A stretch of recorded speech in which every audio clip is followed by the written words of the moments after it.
成語孟母三遷。華人文化中被視為幼兒道德教育的經典《三字經》中提到，昔孟母，擇鄰處，子不學，斷機杼，訴說了孟子因為媽媽重視學習環境，而使其成為亞聖，是為孟母三遷的故事，以及當孟子繳課回家時，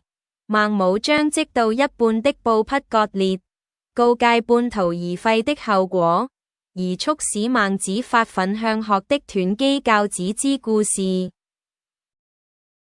故事孟子小時候住在墳墓附近，由於經常看到有人辦喪事，所以孟子和朋友每天都在玩辦喪事的遊戲。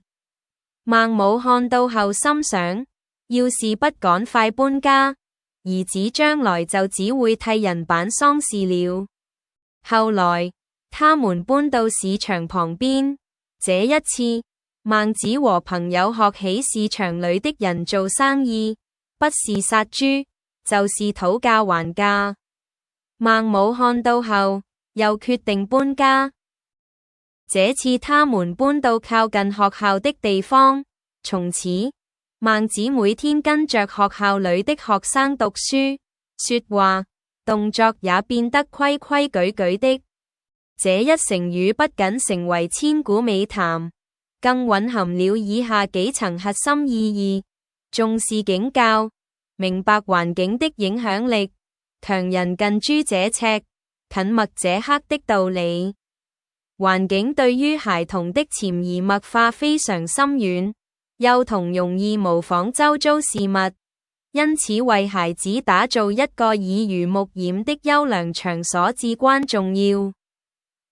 父母的用心良苦，彰顯了家長為子女教育所付出的極大心血與犧牲，不辭辛勞地為孩子爭取最好的啟蒙教育與發展機會。教育的本質，說明除了物理環境的選擇，父母的身教與後續的循循善誘更是核心。終極意義不在於遷，而在於透過適當的環境輔助，引導孩子走上正途。例句劉太太為了兒子的學業，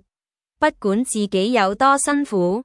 努力地為他尋找好學校，真是有孟母三遷的精神。